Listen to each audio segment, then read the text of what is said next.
Terus niki kula terangaken nggih. Tentu masyhur sekali ya di antara yang difahami semua ulama bahwa Quran itu bisa mensyafaati ya. Masyhur sekali bahwa Quran itu bisa apa? Mensyafaati. Bahkan syafaatnya Quran itu bedanya dengan syafaatnya Nabi adalah syafaatul Quran ini menghalau atau menghadang orang biar gak sampai kena azab.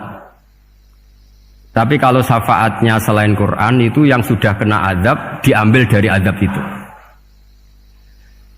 Nah, dalu niki kalau kepengen matur teng jenengan sedanten karena niki lami sekali saya kaji bahwa malaikat, nggih malaikat sinten mawon itu juga kena konstitusi aturan fikih. Jadi kalau kita sebagai manusia wajib menghormati orang hafal Quran, nggak boleh nyadui wong hafal Quran, nggak boleh ngidoni wong hafal Quran, maka malaikat juga kena aturan yang sama. Karena dia, malaikat ini termasuk makhluk yang mukallaf, makhluk yang kena tatanan Allah Subhanahu wa taala. Sehingga Rasulullah sallallahu alaihi wasallam dawuh, surat Tabarok disebut Al-Munjiyah, Al-Waqiyah, surat yang bisa menyelamatkan yang hafal dari siksa kubur. Pokoknya singkat cerita, ada orang itu fasik, mungkin ya layak disiksa. Pas sampai disiksa malaikat, surat Tabarok muncul menjelma sebagai seseorang. Kalau kamu menyiksa orang ini berarti nyiksa saya. Terus kata malaikat, anti min kalamillah, ya rujuknya memang perempuan karena surah itu dari muannas karena ada taknya. Anti min kalamillah, kamu ini termasuk kalamu wah. Wa ana akrahu musa'ataki, tentu aku nggak berani menyiksa kamu. Ya terus berdebat kata malaikat, ini orang nggak bener, ini orang fasik, saya harus mukuli dia. Kata surat Tabarok, sak fasik-fasiknya aku itu neng atine, kena nyiksa dekne nyiksa aku. Wahnya debat karena nggak ada mahkamah konstitusi. Terus walhasil terus malaikat bilang gini, ya sudah kita lapor kepada Allah Subhanahu wa taala. Lapor, akhirnya surat Tabarok ini cerita ke Allah, ya Allah, ini orang setiap kali datang ke saya dari sekian surat-surat yang ada di Quran, orang ini milih saya, yang dipelajari ya saya, yang dihafalkan juga saya. Ini kata surat Tabarok kepada Allah. Jika orang ini hafal saya tidak ngefek ke dia untuk tidak disiksa, maka mendingan saya tidak termasuk kitabika, saya tidak termasuk Quran saja. Wong jadi Quran orang iso nyafaati. Terus kata Allah, lho kowe kok emosi kata Allah. Ya harus emosi dong Gusti. Masa wis dadi Quran kok gak iso nyafaati sing apal. Terus kata Allah, wis aman. Nah, makanya terus banyak orang ngapalkan surat Tabarok. Ya ini sekaligus ijazah nih. Untuk meradam kemarahan malaikat niku apal surat Tabarok. Syukur-syukur apal 114 surat. Oh niku malaikat sinten mawon pun kena ini. Cukup apal Tabarok. Sehingga adatnya orang-orang Jawa selain apal Yasin itu apal Tabarok. Nah saya itu lama sekali mempelajari bab ini. Ternyata di antara pokoknya itu satu, karena malaikat itu kena aturan fikih. Nggih imut nggih, malaikat itu juga kena aturan fikih. Jika orang hafal Quran itu haram disadui, kita haram menghinakan, maka malaikat juga kena aturan tidak boleh menghinakan orang yang hafal Quran. Dan alhamdulillah di banyak surahul hadis hafal Quran itu maknanya tidak harus hafal semuanya. Orang boleh hanya hafal Tabarok, boleh hanya hafal Waqiah. Itu kalau kamu hafal betul, surat ini juga bisa berdiri sendiri mensyafaati Anda. Kayak ini surat Tabarok, beliau matur kepada Allah Subhanahu wa taala. Redaksinya gini, inna fulanan amida ilayya min baini kitabika fata'allamani wa ta'alani. Jadi dari sekian surat yang ada di Quran, orang ini selalu milih saya ya Allah. Jadi gampangannya surat Tabarok, wong saya diprioritaskan orang ini kok saya dingin-dingin saja ketika mau jenengan siksa, ini enggak fair. Apa gunanya saya sebagai kalamu Allah, sebagai kalamuka ya Allah, kemudian enggak ngefek kepada orang ini. Akhirnya walhasil sama Allah surat Tabarok diberi hak syafaat. Makanya akhirnya semua ulama ijma' yang bisa mensyafaati itu adalah satu Quran, dua Rasulullah Shallallahu Alaihi Wasallam, ketiga orang-orang soleh dan seterusnya. Tapi yang penting dari ngaji ini adalah bahwa malaikat itu kena konstitusi. Makanya saya punya ijazah untuk jenengan. Malaikat itu bisa diteror, sampean tenang saja. Malaikat itu bisa diteror, bisa dibully. Masyhur itu di cerita Nurul Dzolam itu karangannya Syekh Nawawi itu. Sayyidina Ali yang mbahnya Habib Ali ini, Sayyidina Ali bin Abi Thalib. Ya, jadi Rasulullah kita tahu punya menantu yang top alim alama namanya Sayyidina Ali. Sayyidina Ali ku yang menuso. Jadi dekne ku iseng kepengen roh Umar ku wedi. Mergo mangkel. Wong kok ning donya anggere wong tau disentak iku kepengen roh Umar disentak. Wong sak urip-uripe nyentak wong. Walhasil Sayyidina Ali ketika Umar wafat, beliau berdoa, ya Allah saya beri kasaf supaya ngerti Umar sing mletene ngono anggere wong disentaki wani gak nyentak mungkar nakir. Itu tok tujuannya. Karena Sayyidina Ali itu orang yang luar biasa, walhasil dituruti oleh pangeran kasaf. Wasaf melihat mungkar nakir datang itu matanya kalkidril ghali kayak apa panci yang menganga. Seru. Umar baru bangun dari kubur. Sayyidina Ali sebenarnya ingin melihat kalahnya Umar sebetulnya, niatnya itu ingin melihat kalahnya Umar. Ternyata Umar tersinggung, langsung berdiri. Hei malaikat, kamu itu harus punya akhlak. Kamu tahu saya siapa? Saya ini temannya kekasihnya Allah. Yang diandalkan temannya, bukan dia. Jadi bolehlah neror malaikat itu boleh. Kamu tahu saya ini siapa? Saya ini temannya kekasihnya Tuhan, kekasihnya Allah. Ya ke sopo, kancane Nabi Muhammad. Itu panik mungkar nakir. Panik terus matur Allah, ya Allah ini ada orang yang saya teror malah saya diteror. Siapa dia? Umar, temannya kekasihmu. Kata Allah, yo kowe yo sing di akhlak sithik mosok ambek kancane Nabi gitu. Semenjak itu terus sopan jawab mungkar nakir. Tapi Sayyidina Ali gagal ngelihat Umar kalah. Padahal cita-citanya kepengin Umar itu sekali-kali kalah. Jadi ada sekian cara untuk apa ya, kalau dibahasakan untuk meredam malaikat. Masyhur ada ulama alim alama pekerjaannya mengajar tauhid.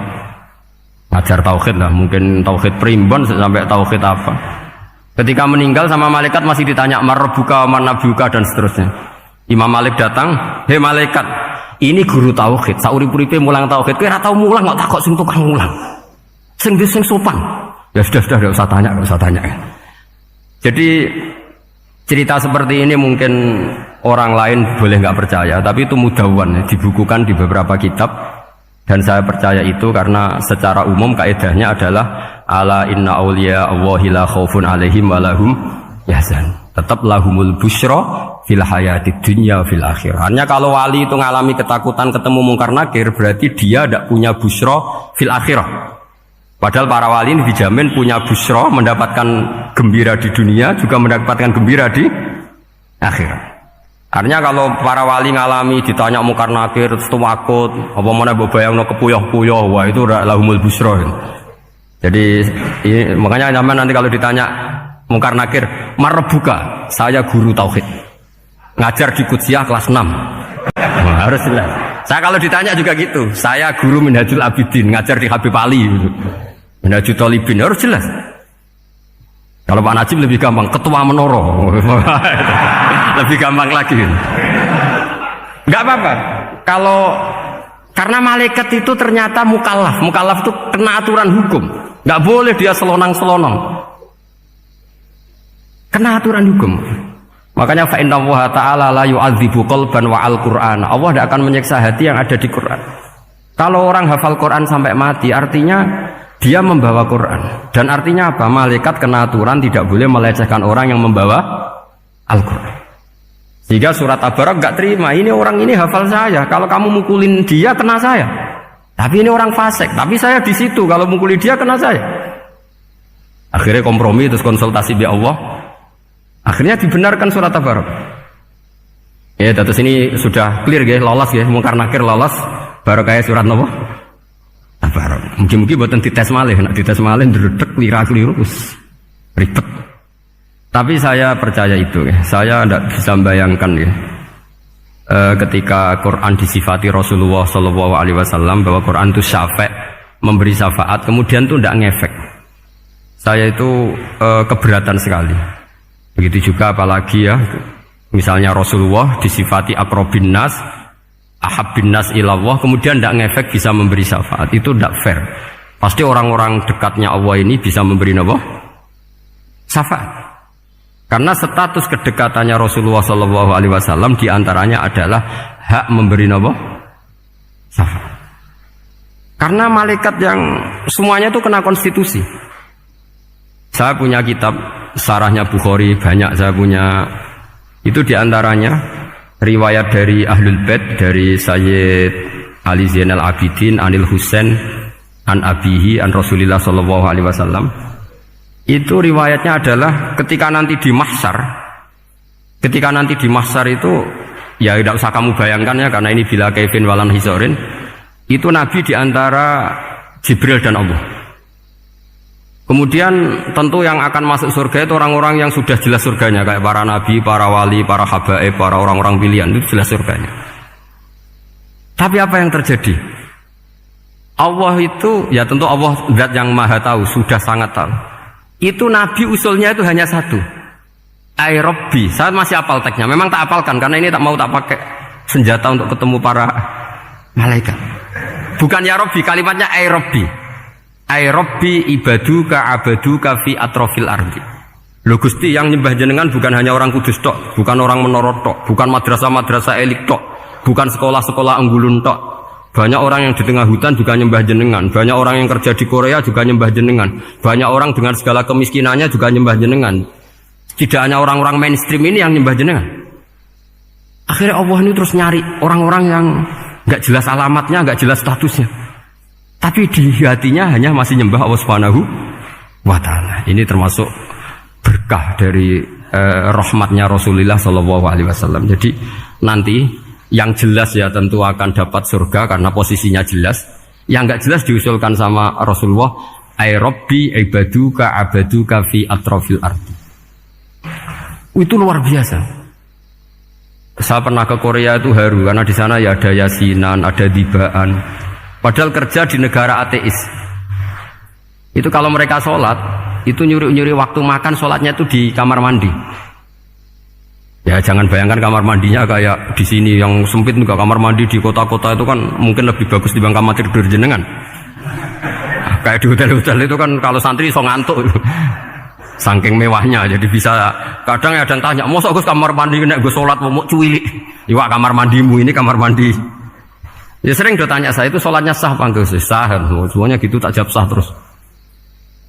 Dan itu yang nanti diusulkan Rasulullah SAW, Ai Rabbi ibaduka abaduka fi atrofil ardi. Di luar orang-orang yang mainstream itu ya Allah, banyak orang yang menyembah jenengan.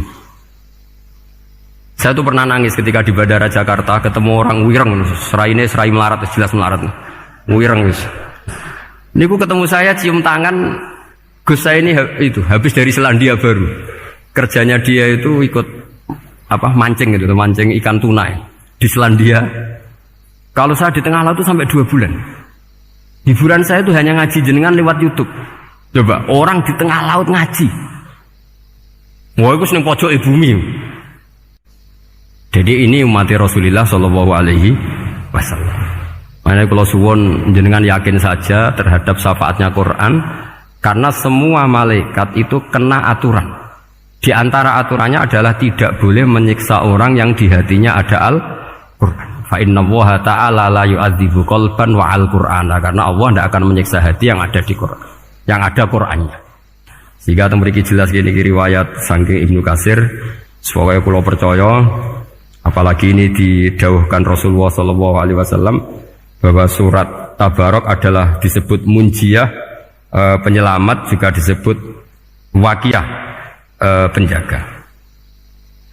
Lalu biasanya orang-orang yang nggak percaya syafaat itu pertanyaannya adalah, kan manusia itu wa alaysa lil insani illa ma sa'a, manusia itu hanya bisa membawa bekal apa yang pernah dilakukan. Itu dijawab oleh ulama-ulama kita ahli sunnah wal jamaah. Entah perlu ditambahi anahdiah apa enggak tahu saya. Saya ini kata orang banyak termasuk pengurus PBNU, tapi saya itu tetap nggak pati srek. Kalau ahli sunnah saja, tidak usah ditambahi an-nahdiyah. Karena nanti malah tidak global ini, ahli sunnah kok lokal ini jadi ribet. Ya tapi kalau kita di Indonesia ya ditambahi an-nahdiyah tidak apa-apa. Karena mau tidak mau memang dalam hal ikramus sahabah mungkin kita dengan Wahabi itu sama-sama ikramus sahabah. Tapi dalam hal percaya wasilah, kita ini ada miripnya dengan Syiah. Karena Syiah percaya wasilah, NU percaya wasilah. Tapi dalam bab ikramu kulli sahabah, beda kita dengan Syiah. Fa innas Syiin itu ada sahabat yang dihormati, ada yang enggak.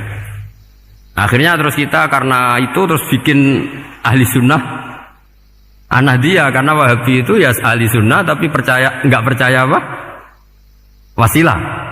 Ya katanya gitu, kata para pakar-pakar. Saya sendiri hanya nirukan, saya tidak punya kepentingan untuk menganalisis itu. Karena pertanyaan di kuburan itu ya gampang. Nanti marbuka, manabiuka itu gampang lah. Tapi ada KNU juga, ada nanti Gus pertanyaannya, wama jamiyatuka. Waduh ribet itu, lama-lama wama hizbuka, partai kamu apa?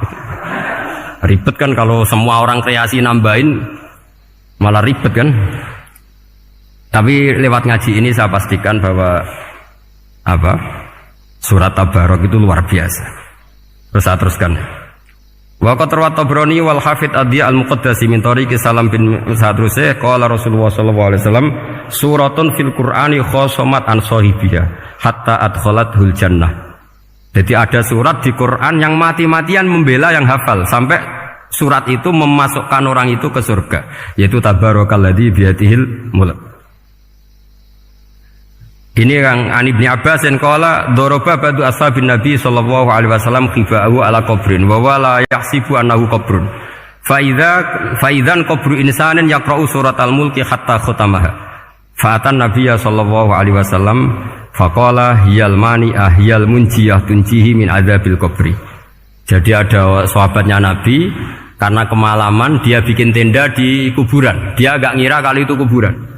Ternyata di situ ada orang Sohibul Qabri ini baca surat Tabarok. Baca surat Tabarok. Kemudian peristiwa itu dilaporkan ke Rasulullah. Jawabnya Nabi apa? Memang surat Tabarok itu al-mani'ah, yang bisa menghalau atau menolak azab. Terus hiyal munjiyah, memang surat Tabarok itu menyelamatkan tunjihi min adzabil qabri, akan menyelamatkan orang itu dari siksa kubur.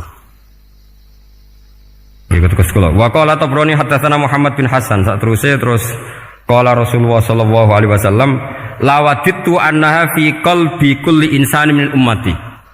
Karena keramatnya surat Tabarok seperti itu, kata Nabi lawadittu pakai lam taukid. Yakti seneng ingsun annaha di surah yaitu Tabarok fi qalbi kulli insani min ummati. Karena keramatnya surat Tabarok seperti itu, saya suka kalau semua umat saya itu hafal itu. Nah, alhamdulillah barokahnya didikan para kiai, para guru, hampir semua kita ini hafal surat Tabarok. Daripada yang kampanye harus hafal Quran semua, ya sudahlah, ini al-maisur la yaskutubil maksur atau ma la yudraku kulluh la yudraku kulluh. Jadi saya itu punya santri orang Sulawesi. Itu dulu guru gitar. Santri di Jogja, dia dulu sekolah kesenian di Jogja terus jadi guru gitar. Saya ini kan kiai fikih. Saya mazhabnya sama dengan Pak Najib, termasuk ngaramkan gitar saya ini. Mau tak haramkan kok ora gelem ngaji malah ribet, tak halal ngomong gitar kok tak halal. Wis meneng ae. Semeneng ae. Saya niru Mbah Mun, nek ono jawabane semeneng gak. Ya tak kok kadang, Gus, main gitar hukumnya piye? Kurang pegawean tak jawab. Halal tak haram, Gus? Kurang pegawean sejelas. Halal haram tak kok ribet. Tapi yang unik dari itu apa? Tiap tahun Beb itu datang ke saya setor surat Tabarok. Kadang ya setor 5 ayat, 20 ayat, sampai khatam. Naik pesawat dari Sulawesi. Gara-gara ngaji saya, sudahlah Gus, sementing aman. Jadi, aku ning donya wis main gitar saenakku, nak gak apal Tabarok bahaya gitu. Dia ngapalkan, apal betul. Sekarang kemarin setornya khatam. Ya hanya untuk ngelawan malaikat saja itu, untuk ngelawan malaikat itu. Saya kok tertarik itu. Lah yang repot saya, Beb, saya kiainya ngajarkan itu tapi lupa ngajarkan haramnya yang gitu-gitu. Wah ya ribet ya, sudahlah nanti biar diurusi Allah Subhanahu wa taala. Sudah itu sudah. Karena jadi kiai itu repot. Saya pernah Beb tanggal 1 Syawal itu punya teman zaman di Sarang. Wong wis wireng kriting soer wis wireng kriting. Jarang ke saya tanggal 1 Syawal kecuali pas itu. Ternyata datang tuh karena teman saya, semakan senior saya, teko mau ngijazah saya. Gus, kowe nak dadi kiai sing hati-hati. Aja geman dalil sing kira iso nglakoni. Ono apa? Dia itu datang ke saya berarti tanggal 2 ya, tanggal 2 sore. Dia itu pas Idul Fitri itu pidato. Man soma Ramadan wa atba'ahu sitan bin Syawal faka'annama somat dahrokullah. Itu orang lugu-lugu poso. Bareng tanggal loro pas wandekne rokokan. Terus wong lugu-lugu, wah rugi bah aku poso jebule jenengan ra kena dinut. Jadi semuanya yang poso 6 hari itu ngikuti kiai itu. Ternyata pas disowani pas rokokan, rugi bah aku anut jenengan. Tak nut poso jebule jenengan gak poso. Aku yang meneng ngene, lha opo kowe dalil ngono barang ngono lha opo ora iso nglakoni. Makanya ini hati-hati para kiai, nek dalil sing ora iso nglakoni ora usah. Nak khutbah id ora usah cerita poso 6 hari, kok malah diciri orang. Ya cerita wae wong nak berposo dosane di sepuro insyaallah, pokoke yang gampang-gampang saja. Nak dolan ning gone wong awan-awan dosa ganggu. Nak ra dolan sombong kegelem silaturahim. Wae ngomong yang umum-umum saja. Jangan dalil poso 6 apa? Hari itu sekali ada yang anut ternyata kamu tidak bisa, wah itu repot. Ya jadi saya berharap sekali keyakinan guru-guru kita bahwa Al-Quran mensyafaati itu kita terima an ilmin wa an bayinatin wa an hujatin. Kita bukan sekedar terima karena itu dawai guru enggak, tapi satu bayinah, yaitu logikanya adalah malaikat itu mukallaf. Mukallaf itu kena aturan hukum. Jika manusia kena aturan hukum harus menghormati orang hafal Quran, maka malaikat juga kena aturan yang sama, yaitu harus menghormati yang hafal Quran. Jadi boleh kamu nanti ketemu malaikat mungkar nakir, sertifikat Iqra khatam, qiraati khatam, syahadah saya hafid terbaik. Ya supaya dia enggak sembarangan nyiksa kita. Wah aku yakin mesti gak wani, yakin.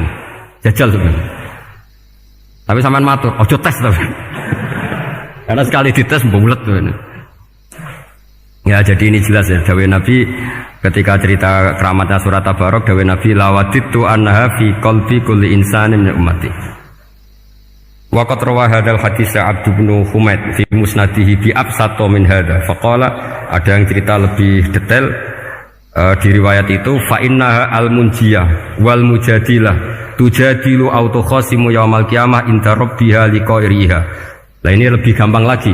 Surat Tabarok itu mati-matian bela yang baca. Semoga riwayat ini yang benar, bukan li hafidhiha tapi liqairiha. Sama milih riwayat yang hafal apa yang baca? Baca apa hafal? Baca apa hafal? Korupsi kafe guys. Jadi ada riwayat itu tujadilu autu khasimu yaumal qiyamah inda rabbiha liqari'iha. Bagi yang baca tidak harus hafal. Wa tatlubulahu ayun jiyahu min adzabin nar wa yunjiya biha utawayan sahibaha min adzabil qabri. Jadi surat ini akan mati-matian bela yang membaca. Tadi kan riwayatnya hafal, jadi saya terjemah hafal terus. Akhir-akhir kok ada diskon cukup baca ya, ini tak ganti karena ini demi jenengan tak cari riwayat paling gampang. Sebetulnya ini enggak etis, kayak ilmu pesanan. Ya, tapi ya sudah, memang ada riwayat apa? Liqariha. Akhirnya Nabi ya, lagi-lagi menutup dawe lawaditu annaha fi qalbi kulli insanin min ummati. Saya suka lawaditu itu pakai lam li taukid itu.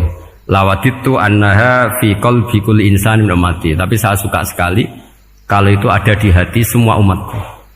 Artinya gini, dari sekian riwayat sebetulnya itu kuat riwayat yang hafal. Karena Nabi selalu menutup dengan ngendikan saya suka kalau itu ada di hati, selalu ada di hati. Itu artinya hafal apa baca? Lu menengah ya, pucat kandani kok angel teman. Hafal apa baca?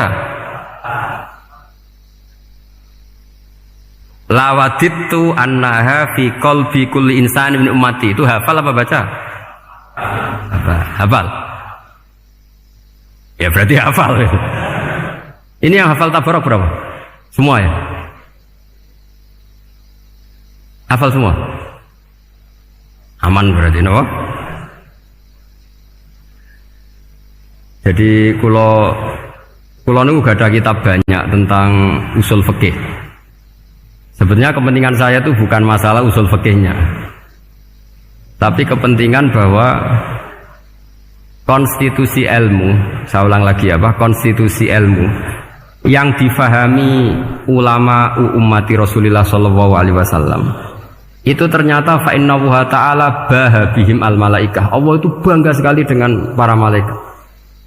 Makanya kamu harus ngaji usul fikih, ngaji apa saja. Karena malaikat itu tidak bisa mikir kayak jenengan, yang bisa mikir itu jenengan.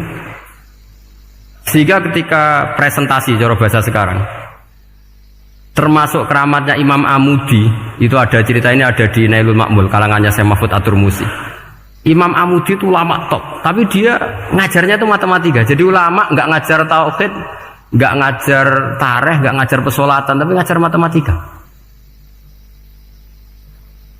Akhirnya, tapi di hatinya ini, makanya ulama itu punya bisirri asrorihim al-fatihah itu ya di sini.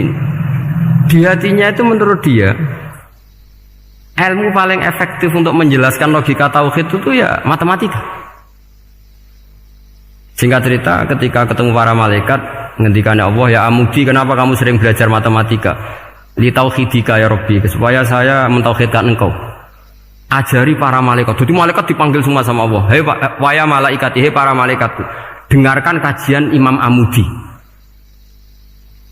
Dengarin semua. Dia nerangkan di bor hanya sedikit. Nisbatus naini wa arba'atin wa khamsin sampai terus ilal wahid, semuanya nisbatul far'i ilal asli. Wes aku gawe angka cek 1 juta cek 1 miliar tetep awalnya iku siji. Mbok donya jumlahe cek alam galaksi cek planet wes santek. Tetep asal usule siji. Kabeh iku pengembangan nisbatul far'i ilal asli. Liyane zat sing wahid iku kabeh far'un, cabang mintil kal wahdah. Malaikat manduk-manduk kabeh iya, kabeh iku kok Allah. Jadi angka sebanyak apapun itu ya nisbatul far'i ilal asli. Jadi 2 ya enggak asli, yang asli 1. 5 ya sama, 1 miliar ya sama, 1 triliun semua. Berapapun jumlahnya bilangan, semuanya adalah far'un minal wahid. Terus kata Allah, oh iki lho ulama aku pinter tenan nerangno tauhid. Nah, malaikat kan monoton. Pokoknya wiridan sudah gitu dok.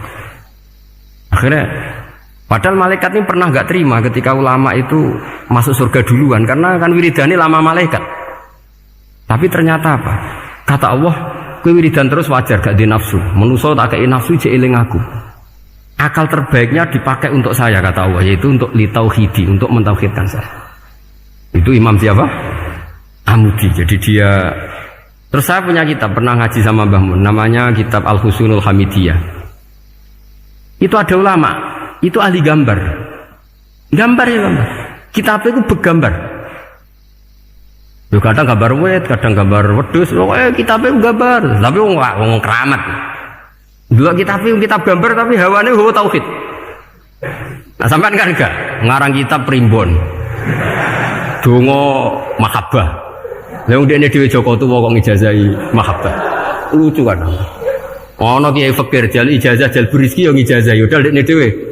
Fakir. Lha sing repot meneh. Wong dene dhewe ra cerdas ngijazahi ilmu laduni. Ribet, Mas.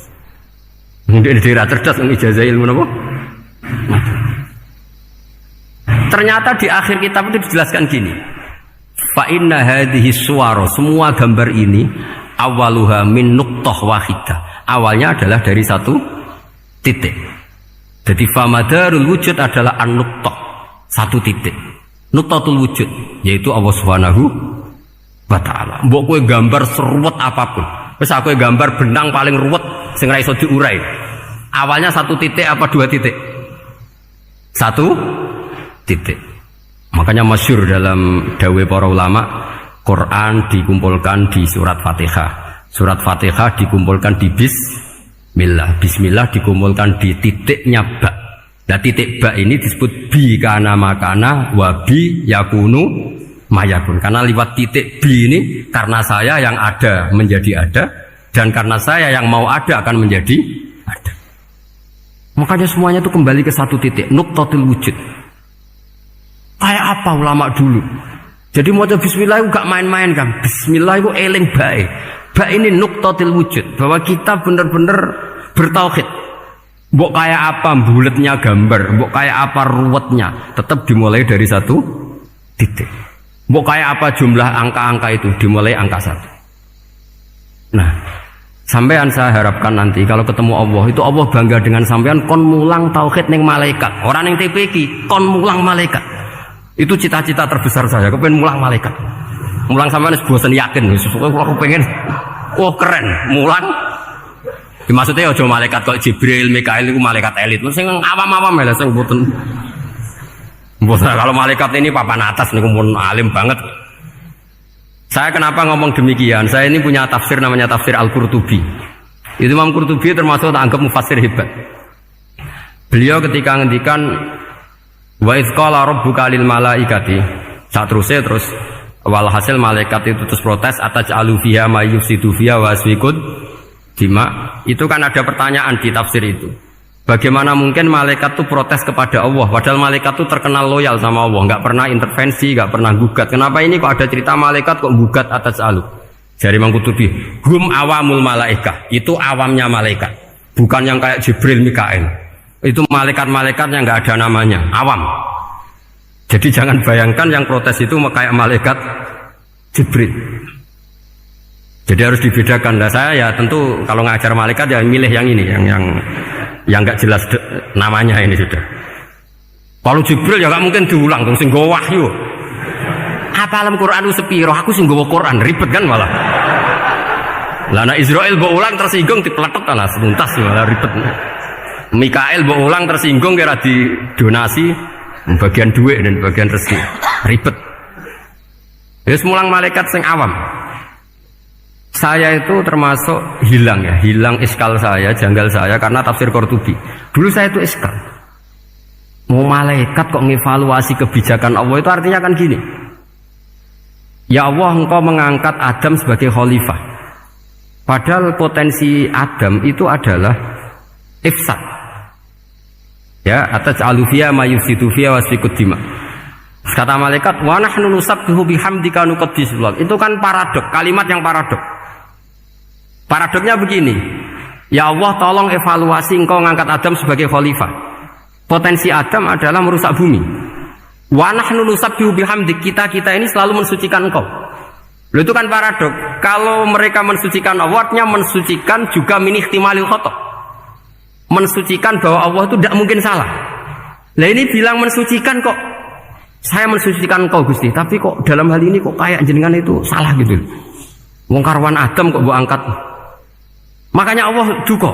Wong kowe ku jare maca tasbih kok ngevaluasi. Ya kan maknanya mentasbihkan Allah apa? Mensucikan dari semua kesalahan, kekurangan. Nah, ini bilang baca tasbih kok nganggep Allah itu perlu dievaluasi kebijakannya. Tolong pikir ulang Gusti. Mungkin jenengan kurang detail kan kayak gitu. Akhirnya Allah tersinggung. Masyhur itu di tafsir-tafsir. Meskipun tafsir itu sebagian Israiliyat, yang keterusan itu rodok Israiliyat, tapi cara kula rodok setuju kan, Israiliyat sing rodok-rodok gitu. Itu kan masyhur itu akhirnya. Lah apa alasannya Adam kok salah? Bani Adam tentu akhirnya Adam ini kemudian berganti ke Bani Adam. Dan itu jadi perdebatan ahli tafsir. Apakah dhamir itu harus kembali ke asal, apa boleh ke pengembangannya? Misalnya Adam itu kan di situ disebut ataj'alu fiha may yufsidu fiha wa yasfikud dima. Padahal Adam yang nabi ini enggak pernah yusfikud dima. Enggak pernah yufsid fil ardi, juga enggak pernah wa yasfikud dima. Ya, saya ulang lagi, Adam yang nabi itu kan enggak pernah ngalami ataj'alu fiha may yufsidu fiha wa yasfikud dima. Berarti Adam ini nanti yang nakal, yang sampai senang berteman darah itu Adamnya apa anaknya? Anaknya kan? Itu jadi perdebatan ahli tafsir. Walhasil singkat cerita, malaikat ini tidak salah. Nyatanya kita tahu kan perang di Irak, di Syria, perang zaman Belanda, Bani Adam itu senang safkud dima. Tapi ternyata malaikat ini ditegur sama Allah. Yusbiya manusia itu salah itu di nafsu. Gue bener mergo ora takei nafsu. Masyhur terus dicerita Israiliyat itu ada malaikat, dia jajal Gusti. Juajal tenan dikai nafsu, medun ketemu wong adus langsung merkosa. Gaweanan sih, ora kenalan sih. Terus dari Allah, wah lumayan menuso, ana mukadimah ka ora-uran ae. Walhasil terus malaikatnya api terbang nggak bisa. Ini kata cerita Israiliyat, kamu harus menentang cerita ini. Tapi saya setuju. Singkat cerita, pertanyaannya adalah, mungkinkah malaikat melakukan kesalahan? Padahal termasuk salah adalah protes kepada Allah Subhanahu wa ta'ala. Dijawab oleh Imam Qurtubi, hum awamul malaikah. Itu awamul malaikat. Jadi kita harus membedakan malaikat yang papan atas, yang ashos. Kalau dalam tafsir modern disebut malaikat sing ashos, kayak Jibril, Mikail. Ada malaikat awam. Nah, yang awam ini ya biasa, yang bilang qalu ataj'alu fiha ma yufsidu fiha wa yasfikut wa nahnu nusabbihu bihamdika nuqaddisu lak. Itu kan paradok. Paradoknya, ya Allah, engkau mengangkat Adam jadi khalifah itu kayaknya salah. Harusnya kan ngangkat kita, karena kita ini yang selalu mensucikan engkau. Loh, mensucikan Allah, kok nganggep Allah mungkin salah dalam bikin keputusan. Makanya hati-hati kalau baca tasbih. Kalau baca tasbih, kalau Allah Maha Suci, ya sudah suci dari segala kesalahan, kekurangan. Sehingga wiridannya Rasulullah yang diajarkan kita, subhanallah bihamdi adada khalqi wa ridha nafsi wa zinata arsy midada kalimati. Jangan subhanallah pakai versi kamu. Allah Maha Suci. Ternyata kamu punya khayalan tentang Allah. Nah, kalau khayalan kamu salah, berarti mendudukkan Allah tidak sesuai sifatnya Allah. Makanya ahli tauhid terus punya satu pakem ilmu yang namanya ma khatara bi balika fa wa bi khilafi dzalik. Apa yang ada di hatimu bahwa Allah seperti ini, hakikatnya Allah tidak akan seperti itu, karena Allah mukhalafatul bil hawadits. Karena ini masalah-masalah sensitif. Dan itu yang salah, saya ulang lagi, awamul malaikah. Kata Imam Qurtubi siapa? Awamul malaikah. Ya, saya teruskan. Jadi kalau suwon seperti keinginannya Rasulullah SAW. Terus niki terakhir, anna Rasulullah SAW kana layana hatta yaqra alif lam mim tanzil wa tabarakalladzi biyadil mulku wa qala las antawuf yufaddilani kulla suratin fil Qur'an bisab'ina hasanatan. Jadi di antara kelebihannya surat Tabarok adalah mengungguli umumnya surat dengan kelas 70 kali derajat. Jadi keunggulannya surat Tabarok itu bisab'ina darajah di bawah surat-surat yang lain. Sudah, ini surat Tabarok agak panjang. Tapi alhamdulillah dari semua itu surat Tabarok itu kalah mbek qul huwallahu ahad. Jadi ini nikmat terbesar kita. Karena nggak perlu Tabarok, saiki porsi ini diturunkan jadi apa? Qul. Makanya banyak tarawih main apa? Qul. Itu bukan cari cepet, itu dalile musalsal ila Rasulillah sallallahu alaihi wasallam. Jadi ada sahabat itu kalau ngimami main kulhu. Di Indonesia masih mendingan kulhunya rakaat kedua ya. Itu enggak, sahabat ini rakaat pertama ya kulhu, kedua ya kulhu. Masih mendingan di Indonesia dipakai selingan rakaat kedua.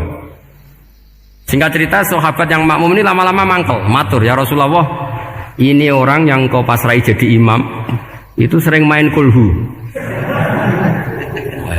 Akhirnya Nabi memanggil, ya fulan, kenapa kamu suka baca kulhu? Li'annaha sifatur rahman, karena dalam surat kulhu itu semuanya menerangkan sifatnya Allah Ta'ala. Maka saya suka itu. Nabi saat itu juga dapat wahyu, ya Muhammad, kasih tahu orang itu, inni uhibbu, saya suka dia karena dia suka kulhu. Nah, itu aja hafalkan itu. Jadi itu riwayat yang lebih menggembirakan itu. Jadi tidak usah Tabarok, cukup apa? Kulhu. Dan itu lebih mutawatir.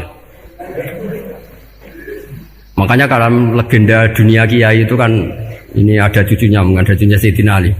Tuh, siapa yang bisa khatam Quran sekian menit, yang menang Sayyidina Ali ya, karena baca kulhu sampai 3 kali, yang dianggap takdilul Quran, sudah sama dengan baca Quran. Jadi ini ijazah terakhir, ini jadi porsinya tambah turun. Saya itu suka. Saya itu punya banyak penggemar lah di Jogja, di Jakarta. Memang agama ini harus mudah. Saya itu kalau baca kulhu itu sampai nangis. Nangis saya bukan karena faham atau haru, itu enggak. Sebaik itu Allah. Masa gara-gara hafal kulhu, main kulhu dicintainya? Ya karena memang Allah itu benar-benar zat yang baik. Makanya saya punya teman itu kurang ajarnya, masya Allah. Kalau tes ditanya rukun Islam berapa, nawakidul wudhu berapa, muftitatus sholat berapa, semuanya dijawab la ilaha illallah. Terakhir ditulis kafir pak, sama nanya lah iki. Nyalano la ilaha illallah kafir apa ndak? Gurune bingung kan akhir. Di ek iku la ilaha illallah kok di ek. Akhirnya bocah diceluk, "Cung maksud piye? Mun sampean wani ngaik Pak, kafir Pak." Akhirnya sugahno ribet-ribet. Pertanyaan apa tuh? Ma muktilatu sholat la ilaha illallah. Nah gitu wudu ya. Tapi jangan tiru loh. Lah gurune kok pengen kawani kafir loh. Siapa yang berani nge la ilaha illallah? Yo namanya sing beli. Sanging belinge itu disurati wong tuane. Kalau nu mondok sarang era kuno, jadi ijek lugu wong. Surati wong tuane. Gue gak susah, wong tuamu disurati. Tenang ya Gus, bapakku buta huruf. Jadi Gus disurati, gak ngefek wong bapaknya buta huruf. Nah, di Islam, saya ulang lagi di Islam. Dengan tanda kutip kesalahan-kesalahan kecil gini, ku zaman Nabi, sahabatnya Nabi, iku kabeh udah berkah.